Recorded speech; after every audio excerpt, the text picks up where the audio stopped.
Fia Studio. Amma ba'd.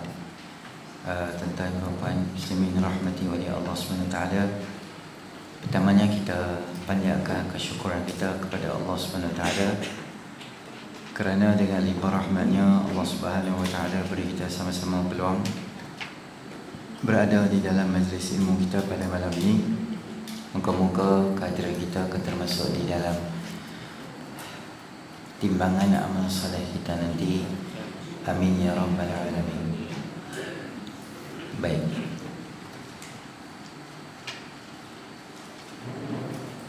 Saya kira kita berada di perkara sunat dalam mandi wajib. Baik. Baik. Kata pengarang rahimahullah ta'ala, nafa'ana Allahumma bi'uluhi fid daraini amin ya rabbal alamin. Perkara sunat di dalam mandi wajib. Pertama, membaca basmalah dengan niat zikir. Antara perkara sunat ketika kita mandi wajib adalah menyebut basmalah. Basmalah ni adalah membaca Bismillahirrahmanirrahim. Kalau kita kata hamdalah, maknanya berkata Alhamdulillah. Kalau kita kata takbir, maknanya Allahu Akbar. Kalau kita kata tahlil, maksudnya oti menggali cicak kari. Bukan. Maknanya adalah apa? Adalah la ilaha illallah. Berkata la ilaha illallah tu maknanya tahlil. Ada satu lagi kita panggil hauqalah. La haula wala quwwata illa billah. Sekali lagi saya ulang. Basmalah adalah bismillah. Ni satu lagi tambahan, isti'azah. Isti'azah tu a'udzubillahi minasyaitanirrajim. Isti'azah. Sebelum kita baca Quran, kita kena kata isti'azah. Maknanya kita kata a'udzubillahi minasyaitanirrajim. Kita ada hamdalah, kita ada takbir, kita ada tahlil, kita ada hauqalah. Itu beberapa. Jadi sunat kita ni membaca bismillah dengan niat zikir. Kerana Bismillahirrahmanirrahim adalah salah satu daripada ayat-ayat Al-Quran. Jadi bila kita berada di tandahkah dan sebagainya, kita baca dalam hati, jangan zahirkan bacaan. Kita baca dah dulu. Adab kita berada dalam tandah ni, tak boleh dengan sengaja sebut nama Allah atau dengan sengaja sebut zikrul, sebut membaca ayat Al-Quran. Kerana Bismillahirrahmanirrahim adalah salah satu daripada ayat Al-Quran yang terdapat di dalam surah, bukan di awal surah, di dalam surah. Surah apa? Surah An-Naml juzuk yang ke-20. Surah An-Naml, surah semut tu cerita tentang Balqis, ketika mana Nabi Allah Sulaiman alaihissalam hantar surat dan di kepala surat tu dia tulis Bismillah. Balqis bila kumpul menteri kabinet dia kata innahu min Sulaiman wa innahu bismillahirrahmanirrahim. Surah ini daripada Sulaiman dan letterhead dia ada menulis perkataan Bismillahirrahmanirrahim. Letterhead Nabi biasa kalau Nabi hantar surat dekat pembesar-pembesar luar, ayat daripada surah Taha, wassalamu ala manittaba'al huda. Salam sejahtera ke atas orang yang mengikut petunjuk. Letterhead Nabi macam tu. Wassalamu ala manittaba'al huda. Salam sejahtera ke atas siapa yang ikut petunjuk. Kemudian letterhead Nabi Allah Sulaiman alaihissalam adalah Bismillah. Dalam Quran kita ada 114 surah. Semua surah ada bismillah kecuali surah At-Taubah atau disebut juga surah Bara'ah, tidak ada tidak ada bismillah. Bismillah ini tidak diturunkan package ketika diturunkan Baqarah. Ketika diturunkan Bara'ah, Taubah tu masa turun tu memang tak ada. Kerana kesemua surah-surah At-Taubah ni kebanyakannya cerita pasal peperangan, cerita pasal perjuangan jihad dan sebagainya. Maka kata sesetengah ulama, seolah-olah nama bismillah tu dia macam tak berapa matching untuk peperangan dan sebagainya. Tu kata setengah ulama lah. Yang alasannya memang turun Bara'ah tu tak turun langsung bismillah sekali. Tetapi surah An-Naml yang kita hafal dalam juzuk 20 tadi tu ada dua bismillah. Satu bismillah di awal surah dan satu bismillah di dalam surah tadi tu, maka dia termasuk sebahagian daripada ayat Al-Quran. Termasuk juga bismillah di dalam surah Fatihah. Bismillah dalam surah Fatihah dia termasuk dalam sab'ul mathani, 7 ayat yang berulang-ulang. Mari kita tengok tadi sekarang ni, buka Quran, kita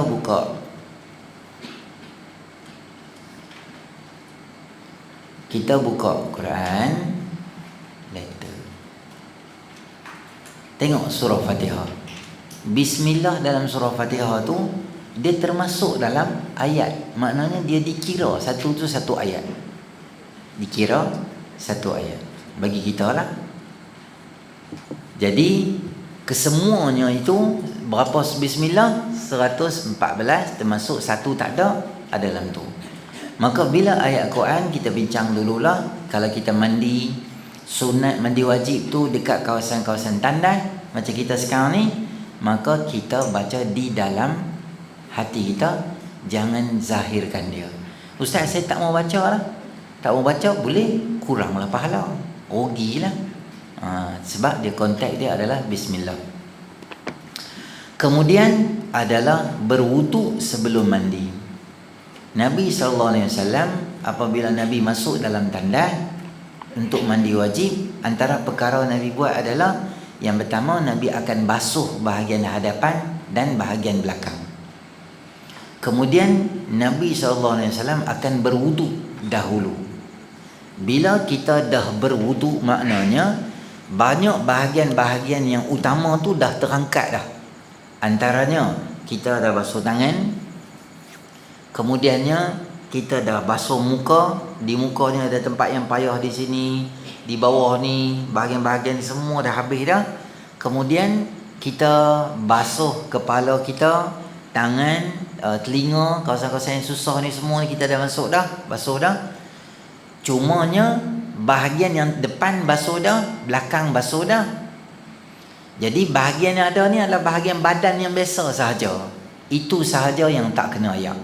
Adapun bahagian yang sulit, bahagian yang payah, bahagian yang susah kena ayak, itu dah kena ayak. Maka ia akan memudahkan untuk orang tu ambil wudu, ambil semayang.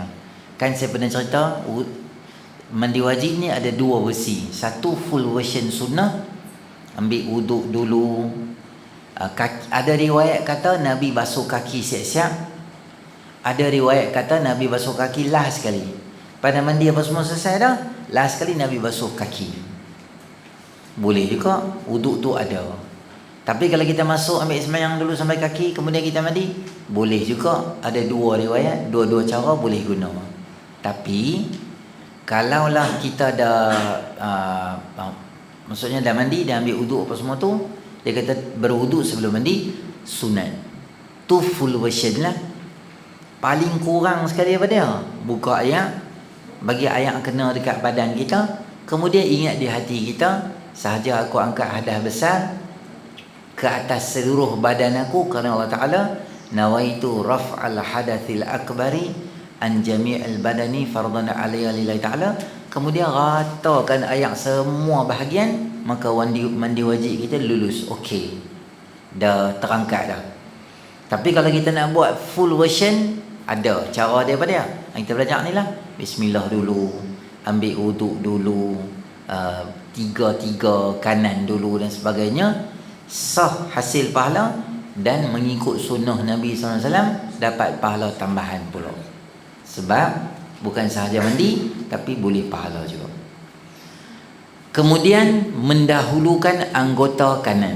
Nombor 4. Nombor 3. Mana-mana yang kanan, kita dahulukan dulu badan, tangan, kaki, semua-semua part yang boleh kanan. Kemudian kiri. Meniga-niga. Betul ke bahasa meniga-niga? Mentiga-tiga lah. Tapi cakap mentiga-tiga macam hudur pula. Meniga-niga, maksudnya buat satu benda tu 3 kali 3 kali 3 kali 3 kali 3 kali 3 kali buat itu, maka hasil pahala juga. Kemudian menggosok seluruh badan ketika mandi. Bila sunat, bila ayak sudah sampai di seluruh badan. Tapi kalaulah ayak di kawasan badan tu tidak akan sampai kecuali dengan kita kena gosok, maka gosok tu jadi wajib. Kita buh tangan kita, ayak kena lah. Tapi ada kawasan tak kena ayak. Memang kita nampak ayak tu dia main dia ke sini gitu. Maka kita wajib gosok dia. Tapi memang kena ada semua. Sunat gosok. Buat tangan macam tu ke seluruh badan macam itulah sunat. Menyelati rambut. Kawasan-kawasan rambut, siapa yang tebal dan sebagainya, masukkan ayak semua macam tu. Dia berbeza dengan wudu. Wudu kalau janggut tebal kita bincang dulu dah, dia boleh sapu kat atas ya. Adapun mandi wajib bagi semua kawasan sunat kita menyelati, maksudnya masuk jari kita tu macam garuk-garuk kepala kita sikit, bagi semua lokasi dan kawasan tu bagi kena ayak. Maka pastikanlah di badan kita tidak ada benda-benda yang menghalang daripada kena ayak tadi tu. Menyelati rambut, menyelati anak jari kedua belah tangan dan kaki. Viral juga isu hak kita cakap dulu tu, ingat tak? Mandi wajib separuh-separuh. Malam mandi kepala dulu, esok pagi mandi badan pula. Saya lebih kurang dapat 842 makian. Dia tak tahu dia maki. Manusia ni memang dia tak tahu dia maki orang. Hak dia tahu ya. Hak dia tak tahu, hak dia tak tahu dia salah tu. Menyelati anak jari kedua belah jari. Mandi dengan bertutup. Tutup badan kita lah. Kain basahan. Sunat lah. Kalau tak pakai, tak pakai pun tak apalah. Cuma tak bolehlah mandi. Kalau tak pakai, tak boleh mandi terbuka di tempat orang. Tak boleh lah. Itu bukan mandi wajib, mandi apa tak boleh. Tapi ada juga boleh. Bila rumah kita memang hujung kampung dan nak masuk rumah kita tu memang jauh, tak ada siapa tahu. Kita mandi kolam depan rumah. Boleh? Tak ada siapa. Ada beruk 2 ekor. Dia timbal pagi-pagi gitu. Tak ada. Sebab depan tu kalau orang masuk memang kita nampak. Sebab postman masuk ke apa ni, Shopee masuk nak tak barang ke apa ke, memang dia nak buka tu memang payah bunyi kerang. Kita tahu ada orang. Kalau macam tu tak apa. Bukan sebab orang nampak tak nampak. Bukan sebab mandi luar atau mandi dalam. Mandi luar atau mandi dalam tak ada siapa. Kawasan tu dia seorang. Kampung tu semua orang meninggal Covid, dia seorang. Dia dengan suami dia ya. Seluruh kampung tu meninggal Covid, dia dengan suami dia tak mati. Jadi dia mandi kat tepi kedai runcit. Kedai runcit 3 tahun dah tutup, tak ada orang. Boleh tak? Boleh, tak ada siapa. Nanti orang satelit tengok. Satelit anduk dalam rumah pun dia tengok. Saddam Hussein dicari bawah tanah dah. Secara umumnya nak bagi faham, kalau kita mandi di hadapan orang yang kita terpaksa buka aurat kita, maka benda tu menjadi satu kesalahan. Tapi walaupun kita mandi kat luar, tak ada siapa yang tengok dekat situ. Sebab rumah kita tu macam ada pulau kita sendiri. Rumah orang kaya macam Michael Jackson tu kan, dia ada macam, bukan rumah, dia macam ada negeri dia sendiri. Ada kapal terbang peribadi boleh landing di situ. Memang siapa pun tak main situ, tak apalah. Kita tahu kalau orang main, tak siapa-siapa tak boleh lah. Berturut-turut, ni yang kita habaq tadi tu. Berturut-turut maknanya mualat. Mualat tu maknanya apa? Lepas hang mandi kepala, basuh badan, basuh kaki, semua tu hang kena buat dalam satu keadaan, satu masa. Tu maknanya sunat je. Kalau hang mandi separuh, lepas tu mandi pula separuh lagi, sah tak? Sah lah. Tapi tak dapatlah pahala sunat. Kehilangan pahala sunat. Tetapi baik untuk kita ni ada sebab juga. Kenapa? Kerana nak menutup mulut-mulut yang jahat dan sebagainya, boleh. Tu nama dia sunat sahaja untuk mualat. Kemudian membaca doa wuduk lepas mandi. Jadi doa-doa ke apa kita nak baca ni di luar tandas. Kata Syekh Nuruddin, 7 atau 8 langkah sebelum masuk tandas baca siap-siap doa masuk tandas. Sudah keluar tandas baru baca doa keluar tandas. Tapi kadang-kadang saya nak tegur jugalah. Ni kan pintu tandas masjid. Sini kita berdoa. Kemudian ada tandas buka pintu macam ni. Ada tandas jenis buka pintu ke dalam. Makna ayat Quran ni dia akan duduk di dalam tandas tu. Jadi eloknya kita berdoa ni di kawasan yang agak jauh sikit, supaya orang nak masuk orang baca. Kalau boleh doa ni luar. Jadi sebelum masuk dia baca terus. Dia bukan nak baca. Kalau yalah bila buka situ, kalau kita dah berdoa di situ, kemudian di sini kita nak berdoa, boleh ke? Boleh situ. Jangan lupa baca doa masuk tandas. Peringat kat orang. Doa ada situ dah. Jadi bahasa Melayu tak apalah. Hang masuk ni buka balik tak apa. Tapi kalau dia ayat Quran atau hadis yang kita baca untuk doa tu, dia duduk dalam permukaan atau di ruang tandas tu, maka dia menjadi satu kurang hormat terhadap ayat-ayat Allah Subhanahu wa taala. Baik. Yang diharamkan membaca doa tu. Baik. Maka orang yang berhadas besar ni ada beberapa benda yang dia tak boleh buat. Bukan dia tak mau buat, atau dia tak boleh, ada larangan, tak boleh buat. Antaranya yang pertama, sebab berjunub bersetubuh atau keluar mani, pertama adalah sembahyang dia tak boleh sembahyang. Dia tak boleh sembahyang, dan dia tak payah ganti sembahyang tu. Sebab memberatkan orang kalau dia seminggu 15 hari, 14 hari, 13 hari, 10 hari dia tak sembahyang, 50 waktu dia kena ganti balik. Jadi dia kena ganti tu, dia jadi macam memberatkan orang perempuan. Maka Allah Subhanahu wa taala sangat memahami, dia yang cipta, dan dia tahu orang perempuan ni ada banyak benda urusan rumah tangga dan sebagainya. Jadi nak kena buat tu, nak kena buat ni, maka dimudahkan untuk dia. Ada hari-hari yang dia diarahkan jangan sembahyang, dan dia tak sembahyang tu dia dapatlah ganjaran pahala. Bukan pahala tak sembahyang, pahala sebab ikut apa yang Allah Ta'ala kata. Allah kata sembahyang, dia sembahyang. Allah kata jangan sembahyang, dia tak sembahyang. Allah kata puasa, dia puasa. Allah kata time ni hang jangan puasa, dia pergi ambil ubat pula tak bagi haid keluar. Dia nak puasa juga. Allah kata jangan. Sebab dia nature. Biar dia nak keluar, biar dia keluar. Kita jangan halang dia. Sebab benda yang sepatutnya dia keluar secara normal macam tu, bila kita halang dia, kita nak ambil ubat tu boleh tak? Boleh, harus. Tapi kena tanya dekat doktor Muslim. Tanya dia, tak apa ke saya ambil darah saya dengan umur saya sekarang ni, kalau darah tu tak keluar, saya okey ke? Atau darah tu mesti keluar ke? Kitaran saya macam mana? Kita kena bincang. Dia kata okey, umur hang ni rasanya tak sesuai, biar darah tu keluar, kita bagi darah keluar. Kita menghalang dia, kalau mudarat jadi haram. Tak payah halang lah, dia nak keluar, tak apa, bagi dia keluar.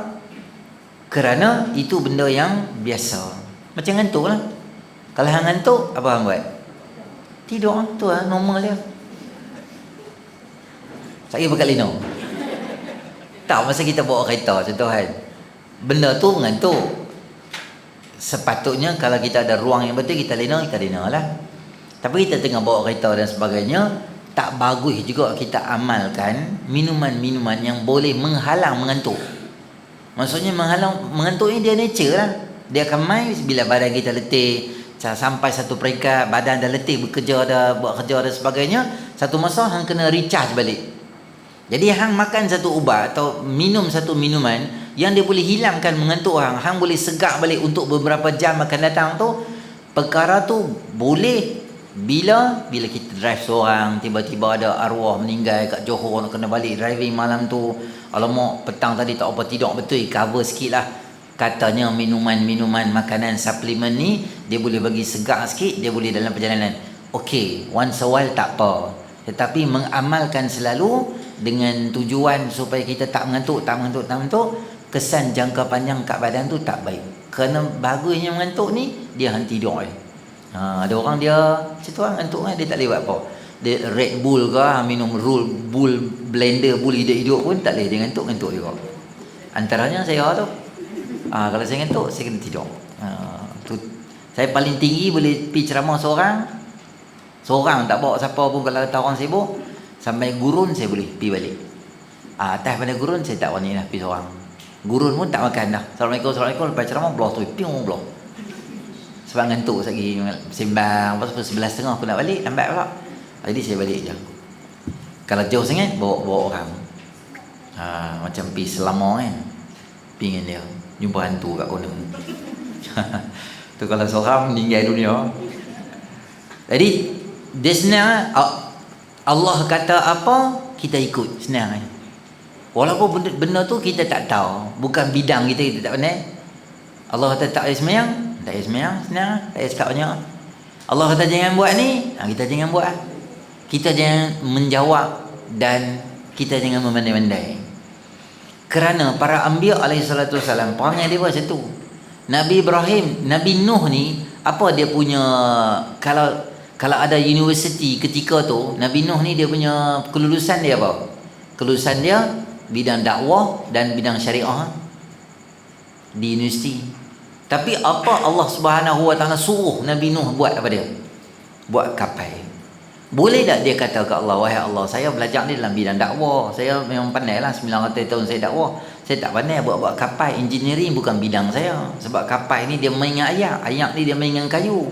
Dia kalau sikit lubang pun dia boleh jadi tenggelam. Saya pula nak bawa binatang semua, saya tak pandai. Ada dia cakap, tak dia kata apa? Allah kata buat kapal, dia buat lah.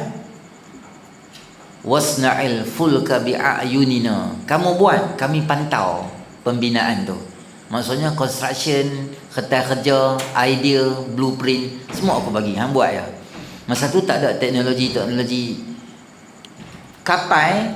Macam mana? Dia kapal dengan kayu. Zati al-wahy wa dusur. Ada kayu, ada paku dibuat. Tapi walaupun ombak yang besar, ayak tak masuk dalam kapal. Adam, Idris, Nuh, itu tamadun manusia ketiga. Dah ada satu teknologi yang lebih hebat daripada kapal besar Titanic satu ketika yang roboh dulu. Nabi Nuh dah buat kapal lebih awal yang tamadun manusia baru mula berkembang dalam ruang yang agak terhad. Tapi Allah Ta'ala ajak, nanti masuk syurga, kalau teringatlah, kalau seronoklah dengan gelang lah, apalah, dengan pokong, kingkong macam-macam semua. Lupa dah. Nak tengok kapal Nabi Nuh tu macam mana. Boleh request, saya seronok tengok. Macam kita duduk tepi tu dalam syurga lah, boleh cakap, ya Allah, teringin nak tengok macam mana orang buat naya kat Nabi Nuh tu. Lepas tu macam mana Nabi Nuh buat kapal. Buat kapal di tempat tinggi. Dia berkata, Nuh dulu kami ingat hang gila, kami kata saja-saja kata hang gila. Tapi bila kami tengok buat kapal tadi, betul-betul hang gila lah Nuh. Kami tak melawak lah. Nabi Nuh diam, malas layan lah. Lepas tu bila main hujan dia bawa. Maksudnya dek kapal tu saya pun selalu duk fikir agak. Maksudnya kapal tu dia kena ada manusia, dia kena ada satu bahagian untuk burung, satu bahagian untuk binatang laut, satu bahagian binatang laut tak ada kot. Binatang berpasang-pasangan macam gajah lah apa semua masuk satu bahagian, binatang buas satu bahagian. Dia kena buat bahagian dan tempoh belayar di atas kapal tu berapa lama dan kena sediakan makanan yang sesuai untuk semua binatang tu. Gajah takkan dia makan coklat Hudson. Dia mesti makan hak mantap ya. Di samping tu kena ada storage makanan pula untuk semua binatang ni. Termasuk manusia kena ada makanan juga. Binatang lah tak utamanya. Manusia survive lebih kurang boleh survive kok. Binatang kalau hantar bagi makanan cukup kat dia, lagi dia makan orang. Rimau tu kalau hantar bagi makan ni, makan binatang-binatang lain pula. Jadi semua tu kena buat dengan keadaan yang sangat teliti. Macam kita, kalau kargo ada bahagian dia. Kalau orang kerja kargo tu, kadang orang post binatang, post ikan, post kucing. DHL ke syarikat besar-besar ni, dia boleh post kucing daripada Australia. Tapi kita declare lah ada kucing. Dia tahu kucing nak letak mana. Kalau benda tu lama, ada bahagian bagi makan lah apa semua. Itu kecil lah. Ini Nabi Nuh di awal tamadun manusia yang mula ni, dia dah mula buat persiapan yang sangat besar. Jadi dia tak pernah kapal yang besar macam tu mustahil boleh buat oleh manusia yang tak ada basic, satu-satu basic. Tapi dia ikut. Allah kata apa? Okey ikut. Nabi Nuh Ibrahim AS sama juga. Bukan kepakaran dalam pembinaan. Tapi bila dia arahkan dengan anak dia buat Kaabah, dia kata apa? Tak apa kami buat ya Allah. Lepas habis dia buat, apa dia kata ke Allah? Wa id yarfa'u Ibrahimul qawaida wa Ismail rabbana taqabbal minna innaka antas samiul alim. Setelah dia buat, dia dengan anak dia, setelah dia bina Kaabah, batu asas Kaabah tadi tu, depa doa ya Allah terimalah ibadah yang telah kami lakukan. Dia ikut. Dia tak persoal walaupun benda tu bukan satu benda yang bukan bidang dia atau apa sahaja Allah bagi, dia tak persoal dekat Allah. Dia buat je benda tu walaupun nampak macam tak kena mengena dengan aku pun. Tapi Nabi-Nabi perangai dia macam tu. Mak Nabi Allah Musa AS ketika dia ilham pada dia, baling anak kamu buh dalam bekas peti ni, lempar masuk sungai Nil. Apa jaminan Allah pada dia? Inna radduhu ilaiki wa ja'iluhu minal mursalin. Kami akan bagi kamu anak kamu balik dan kami akan bagi kat kamu dengan keadaan dia jadi nabi. Mak dia boleh tak bersoal? Boleh. Mak dia boleh kata, baiklah anak aku mati depan aku. Kalau mati, supaya aku tahu kubur dia kat mana.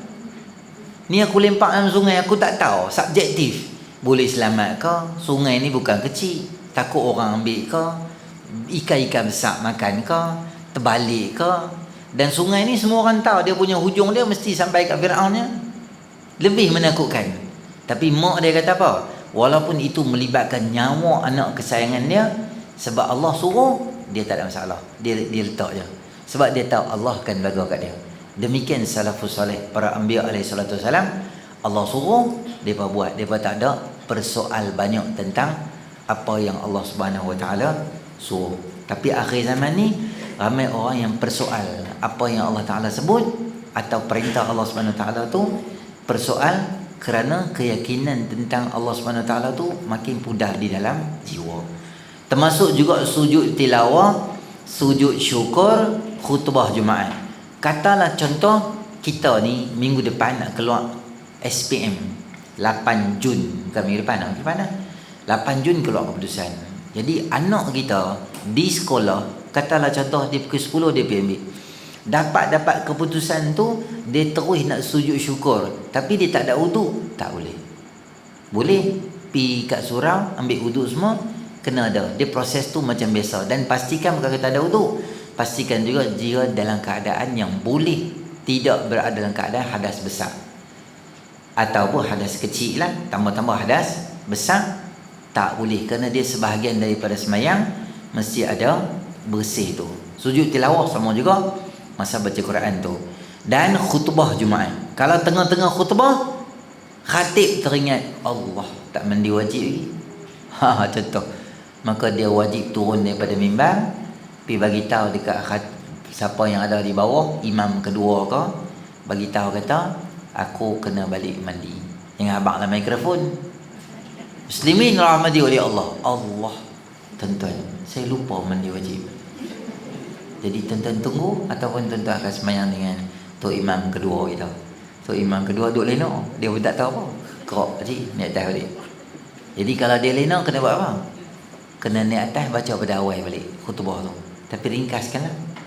Jangan dekat 2.15 dah baca awal pada khutbah balik.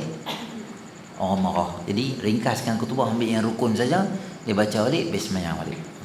Jadi orang penting-penting jangan tidur dalam sembahyang. Kemudian tawaf, satu-satunya ibadah. Sa'i tak ada wuduk pun tak apa, sunat ada wuduk. Adapun tawaf, dia mesti bersih dan mesti berwuduk. Menyentuh atau menanggung Quran, baik, dia agak strict sikit lah dengan Quran ni. Kata ni Quran, kita dilarang pegang Quran tu lah, melainkan Quran tu jatuh dalam selut, melainkan Quran tu nak terbakar dan sebagainya. Ada isu-isu yang menyebabkan kehormatan Quran, kita boleh ambil. Saja-saja tak boleh pegang Quran dalam keadaan tak bersih. Ataupun kita bawa macam ni, macam ni pun menanggung juga. Sebab kita tak pegang dia, tak pegang kulit dia, tapi kita pegang dia juga hakikatnya. Melainkan kita bawa dengan kitab-kitab yang lain dalam kotak. Kita bawa dalam kotak, ada banyak buku-buku, jadi kita bawa sekali buku-buku kita tu dengan kitab sekali tu. Tapi kita dalam keadaan hadas, boleh bawa macam tu. Apa sahaja benda kena mengenai Quran lah, cebisan yang koyak ke, atau kulit Quran, memang kulit tu adalah kulit Quran. Setengah ulama tu dia agak strict, benda yang memang milik tu milik Quran, bukan kulit lain, dia memang kulit tu kulit Quran. Atau dalam-dalam tu helai keluar helaian apa semua, tak boleh. Kalau kita tak ada wuduk, kita boleh pegang Quran yang ada terjemahan, yang terjemahan lebih banyak daripada ayat Quran. Katalah buku tu, Quran tu, dia punya ayat Quran lebih banyak daripada terjemahan.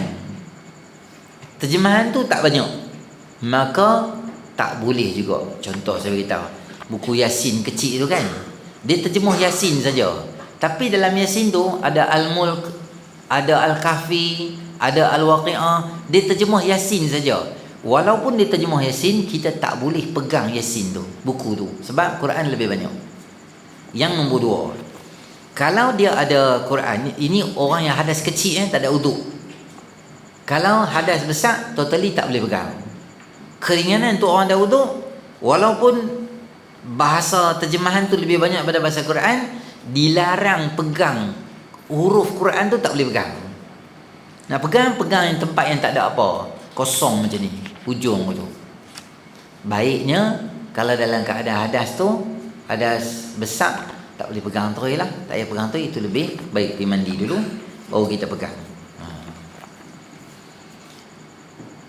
Menyentuh atau menanggung, sama juga membaca, melainkan bacaan-bacaan, contoh macam doa naik kenderaan dengan niat zikir, boleh. Macam bismillah tadilah, di ayat Quran, kita dengan niat zikir. Sebab masa tu kita dalam keadaan berhadas besar, tak boleh baca Quran. Bismillah boleh, mana makan sebut bismillah boleh, tapi dengan niat zikrullah. Adapun membaca Al-Quran dilarang di dalam syarak. Kemudian berhenti atau ulang alik dalam masjid, tapi dimaafkan jika melintas. Orang yang berhadas, dia tak boleh berada di dalam masjid, di mana lokasi di dalam masjid adalah bahagian yang digezetkan sebagai masjid oleh ahli jawatan kuasa masjid. Ahli jawatan kuasa boleh mesyuarat, okey, sini masjid, dekat kawasan luar ni, beranda ni, kawasan ini, foyer belah kiri kita ni, ini bukan masjid. Dia boleh declare. Bila dia declare itu bukan masjid, maknanya apa berlaku? Kalau orang nak buat kenduri kahwin, dia boleh duduk di kawasan tu. Walaupun orang yang mai tu dia berhadas besar, dia boleh duduk. Saya tengok sekarang ni banyak masjid-masjid, dia buat tempat kahwin ni di luar masjid, di bahagian luar, bukan dalam. Dulu dalam masjid. Dalam masjid tu kadang-kadang pengantin tu dia dalam keadaan tak boleh sembahyang, hadas besar. Tapi pak mentua dia kata, tak apa, kita sekali-sekala je, Tuhan pun memahami dia tu. Pak mentua dia atas sikit pada Tuhan ke apa tak tahu, dia buat hukum sendiri. Jadi perempuan tu pun duduk, padahal dia tak boleh sembahyang. Bukan saja dia, followers dia hak belakang tu, bahagian mak lang, bahagian mak ngoh, bahagian mak cu, bahagian cinema, perima, periapa, semua usung pi semua tu, itu semua belum tentu bersih tu.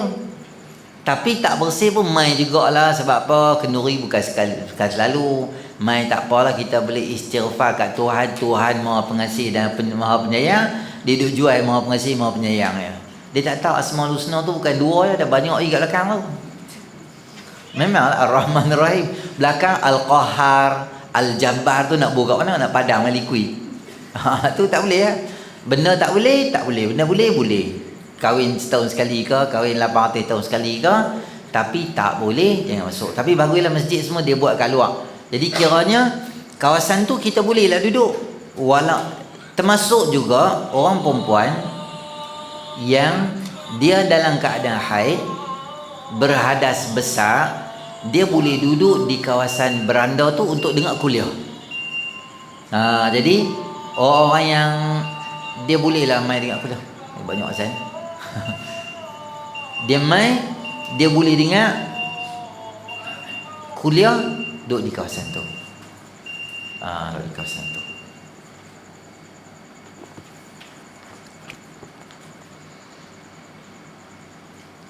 Yang tak boleh berhenti di dalam. Katalah kawasan tu digazetkan untuk masjid. Kita ni, contoh macam ni, kita pergi sembahyang subuh. Lepas sembahyang subuh, kita dengar kuliah subuh. 7:30 pagi dah habis dah kuliah subuh. Sekali habis lampu kita. Habis kuliah subuh. Lepas habis kuliah subuh, dia lepak kat masjid gitu. Lepas tu dia dapat telefon, ada nombor tak dikenali telefonnya. Dia pun ambil. Dia kata, hang tahu tak suami hang pi mana? Dia kata, hang ni siapa? Dengar dulu cakap aku. Hang tahu suami hang mana? Tak tahu. Suami hang sekarang ada kat Thailand, nak menikah satu lagi. Betul, dia telefon suami dia daripada semalam tak dapat. Nombor yang anda hubungi tak dapat dihubungi. Dia pun letak telefon tu, dia telefon suami dia. Selcom jawab, nombor yang anda hubungi sedang ada di Thailand, nak menikah satu lagi. Selcom pun tahu, kita tak tahu. Dia punya terkejut suami dia menikah satu lagi, terus keluar haid tahun tu di masjid tu. Bila main haid tu, jadi serabut kepala otak dia. Dia kata, alamak, ustaz ajak baru ni tak boleh ada kat masjid dah. Dia punya bara, dia lari pergi dekat kereta dia. Dia nak balik, nak siap-siap bawa parang apa semua, nak pergi Thailand. Pergi tembak suami dia. Balik situ, pegang telekong Siti Khadijah lah apa semua, kunci kereta tinggal kat dalam. Allah, aku dah haid ni. Maka dia nak buat macam mana? Telefon Tok Imam. Tak boleh. Tok Imam tak tahu. Dia boleh naik atas masjid tu, jalan, pergi ambil kunci dekat tiang tadi tu, dia jalan balik tanpa berhenti. Maksudnya perjalanan. Tapi dengan syarat tak boleh menitik darah. Kalau menitik, dia jadi dosa pula. Kita dalam keadaan haid boleh jalan. Jalan tu maksudnya bukan saja morning walk kat masjid gitu. Jalan tak apa. Bukan. Ada urusan. Anak kita tiba-tiba hak kecil tu duk main-main, lari masuk dalam masjid. Kita duk luar dah, duk main dengan dia kat dalam tu.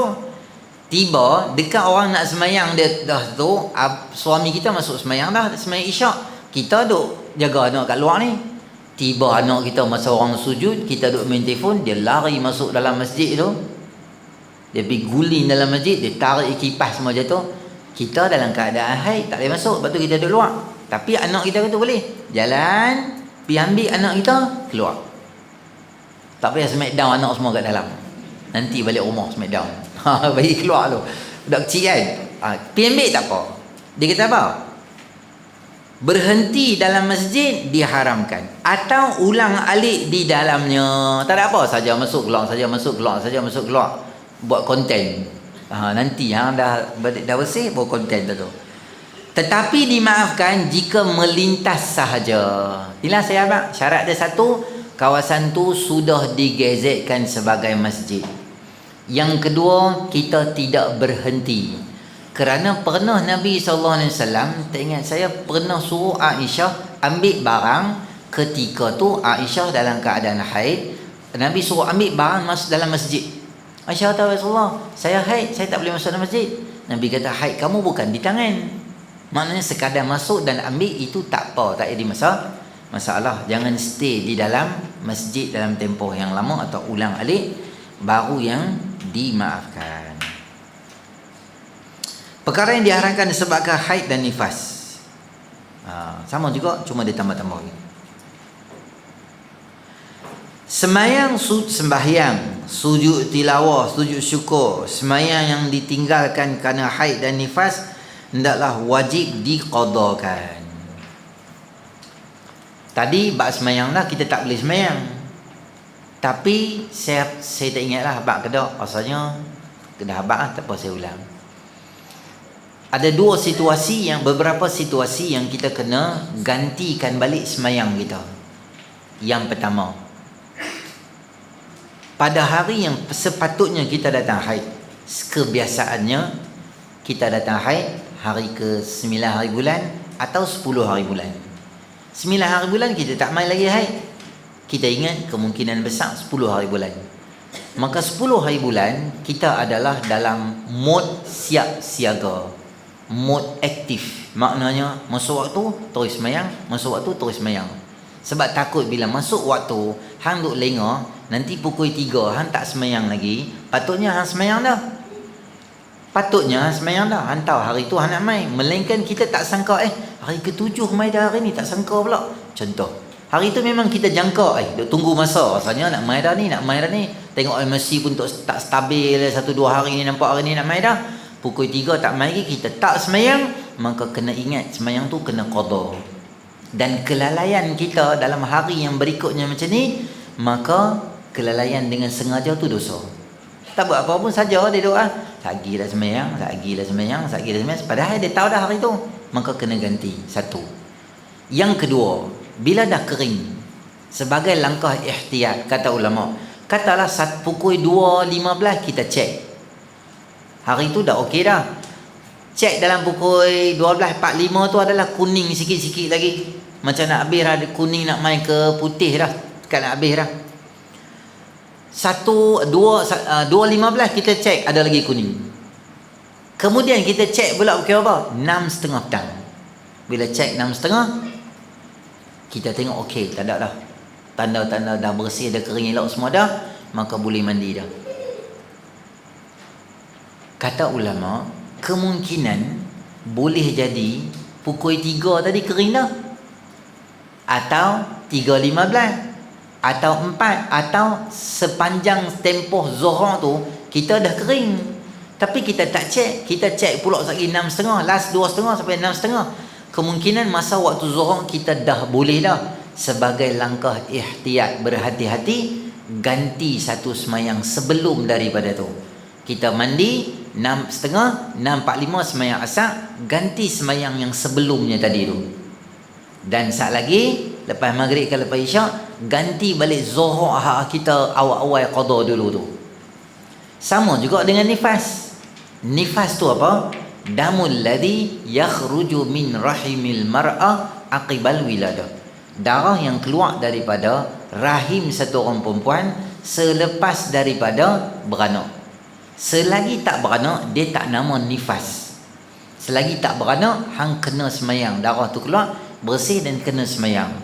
Keluar je darah tu akan keluar dengan sebanyaknya.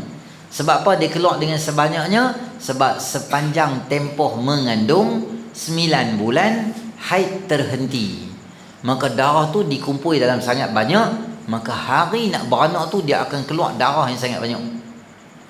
Tahu nanti hang berkahwin isteri, abang-abang isteri terus mengantuk semua bangkit terus. Apa abang markah terus, aku cerita mandi wajib sama buat leno betul je. Cerita markah bangkit. Tak apalah, kena belajar kan, nanti semua nak kahwin kan. Kalau mengandung, isteri tak ada haid, dia berhenti, maka dia akan sembahyang je. Saya pernah tengok satu ulama bagi tahu, menarik juga. Dia kata, tahu tak sebab apa? Sebab orang perempuan ni yang mengandung, Allah nak biar dia sembahyang selalu, biar dia baca Quran selalu tanpa henti, supaya memberi kesan positif pada anak dia yang bakal lahir tadi tu. Maknanya dia baca Quran selalu, dia tak berhenti, dia sembahyang, dia ada ruang untuk sembahyang sunat dan sebagainya, boleh doa kat anak dia supaya anak dia tu beranak nanti dalam keadaan elok. Ada kesan dia lah. Macam tu lah, kalau kita mengandung ni, kalau boleh biarlah kita sentiasa berada dalam keadaan yang baik. Betul ke Ustaz mengandung tak boleh bunuh ular? Bukan. Mengandung tak boleh bunuh kala jengking atau lipan. Boleh. Suami tak ada, suami keluar 2-3 hari baru balik out station, kita seorang duduk di rumah, lipan tak ada lah, besar mana, besar lengan ada, masuk rumah kita, tak bunuh, duduk jalan. Hang nak bunuh, nanti anak kita jadi OKU pula, fizikal pula. Tak boleh bunuh. Yang tak boleh, bukan tak boleh, jangan ada unsur-unsur zalim atau buat naya macam tu. Kita spray lipan tu, besar tadi tu, tangkap dia, satu hari satu kaki kita potong. Berani yang kacau aku, ketap tu. Esok ketap tu, padan muka hang ceramah pula. Orang tahu, ingat aku apa, ingat aku tak boleh tap. Hari-hari potong, kawan tu seksa aku tu. Lepas tu toreh badan dia bertubuh cabai Melaka. Macam tu nama dia zalim lah. Jadi orang yang buat zalim, cerita dia macam ni, orang yang suka buat zalim ke manusia ke, zalim ke binatang ke, takut-takut kesan dia tu akan datang pada diri kita. Itu je. Bukan orang bunuh binatang terus anak kita jadi OKU ke apa tak. Jadi kalau ada orang yang ada OKU, anak-anak yang tak pasal tu, kita kata dia, itulah masa mengandung, itulah bunuh binatang sangat, itulah dia binatang depan muka, takkan belai. Ular sawah depan ni, kita kata aku tak mau bunuh hang, nanti anak aku dia tak elok lah. Hang balik nah, balik apa dia, Allahumma barik lana dah ular tu. Dia telan dah. Tak ingat hang, anak-anak hang dia makan. Boleh bunuh. Islam ni dia bukan nak banyak kat orang tu. Takkan nak lari, tengok ular tu mengandung 8 bulan lari. Pergi mana ni? Lari sebab ular. Orang selalu main lari-lari dengan suami dengan isteri Nabi Muhammad, main lari-lari dengan ular lah. Jadi tak kena tu. Tak apa. Kalau benda tu sepatutnya kita bunuh ni tak apa. Dah habis kalau kita kerja bomba, perempuan ada petugasan Jepam ke apa ke, kita tangkap ular tu, mengandung lah 3 bulan gitu, dia kerja okey. Betul tak boleh tangkap? Tuan saya tak boleh tangkap ular sebab saya ni sedang mengandung. Tuan diterajam kata. Kalau kira mengandung tu apa kerja tak boleh buat. Boleh tak apa, tak ada salah. Dan balik kita payah nifas kita balik, maka katalah kita masuk labor room pukul 3. Tapi biasa kalau anak pertama ni dia lambat sikit nak beranak tu, barulah 1 cm, 2 cm, 3 cm doktor mai kita tahan sakit tu macam nak keluar ada otak lah. Nurse tu mai tak apa, tak tahu je, biasalah sakit tu, biasa dia bancu 3 in 1 milu dekat tepi kita, cicak dengan roti Jacob tu. Kita sakit hati tengok dia. Dia hari-hari tengok orang beranak dia tak rasa sakit dah. Jadi tak beranak-beranak lagi, masuk pukul 1.15 tepi Zuhur tu. Pelapik tu tukar banyak kali lah sebab darah banyak, tukar sampai pukul 6 baru beranak. Maknanya Zuhur tak sembahyang. Zuhur tu suami kena masuk dalam buku 35 hutang dia Allah Ta'ala ni, tulis nanti isteri dah habis nifas apa semua, kena habaq dia. Hari tu ingat tak masa hang beranak dulu? Masa bila bang? Ingat? Hang tak ingat? Hang tahu tak butang baju aku 2 putih? Hang pegang baju kan, tak 3 butang putih. 3. Betul ke putih? Ada sampai hari ni aku simpan ni. Aku simpan ni Zuhur hanjik balik tu. Ada waktu Zuhur yang hang tak sembahyang. Masa tu dia tak boleh fikir lah, sakit sangat, jadi susah apa semua tu, maka kena ganti balik lah sembahyang tu. Sembahyang, tengok, sembahyang yang ditinggalkan kerana haid atau nifas tidaklah wajib bila setelah nifas, maknanya baby tu keluar, maka hang tak payah sembahyang dah. Selagi baby tu tak keluar, katalah baby keluar pukul apa? Pukul azan asar pukul 5 dia keluar baby tu. Tak. Dia keluar sebelum asar. Dia keluar pukul 4.15 baby tu keluar. Tapi dia tak keluar habis sampai pusat je. Dia berhenti ataupun kaki kiri tak keluar dalam perut. Sampai bila kaki ni tak keluar sampai maghrib. Jadi asar tu kena sembahyang. Asar kena sembahyang sebab dia tak keluar lagi. Syaratnya baby tu kena keluar habis. Contohlah tak keluar. Tak keluar doktor tarik lah. Mampu duduk dalam tu lama-lama tu payah kak. Doktor akan keluar. Kata tak keluar maknanya selagi kaki dia tak nampak, maknanya dia tak nama nifas lagi. Dia once dia drop macam tu keluar sekali dengan air darah semua keluar, maka start daripada saat tu tak payah sembahyang. Sampai bila? Sampai dia kering. Kalau 20 hari ya. Maksimum 60 hari. Kebiasaan 40 hari. Tak mesti tunggu sampai 40 hari. Kata hari ke-13 kering dah. Boleh sembahyang. Hari 13 kering ditunggu sampai 60 hari. Tak payah tunggu sampai 60 hari. Kering terus sembahyang tu kan. Buat apa tunggu lama-lama tu. Sudah. Tawaf sama, menyentuh Quran sama, baca Quran sama, berhenti sama, melintas sama, puasa. Ni puasa kena qada balik. Sebab puasa jarang-jarang berlaku. Kena ganti. Tapi pahala besar lah ganti puasa perempuan ni. Sebab bukan senang nak puasa, nak qada puasa. Qada puasa daripada 1982 tak habis qada. Ada 2 hari lagi, ada 2 hari lagi, ada 2 hari, ada sehari lagi. Payah. Tapi kena qada balik. Bersetubuh atau berseronok dengan suami kawasan antara pusat dan lutut. Setelah kering tak boleh bersama lagi. Mesti mandi dulu baru boleh bersama. Setelah kering boleh puasa walaupun tak mandi lagi. Jadi kering dah tapi tak mandi lagi, boleh puasa. Setelah kering haid tu yang tadi tu apa? Kena ganti balik lah. Tak boleh bersetubuh dengan suami. Mandi sunat. Nanti kita cerita pula sebab apa kita mandi sunat. Kemudian ada syarat-syarat untuk kita tayamum. Kemudian rukun dan cara. Perkara sunat ketika tayamum. Macam itulah. Tak apa. Nanti kita sambung pula dalam bab yang berikutnya.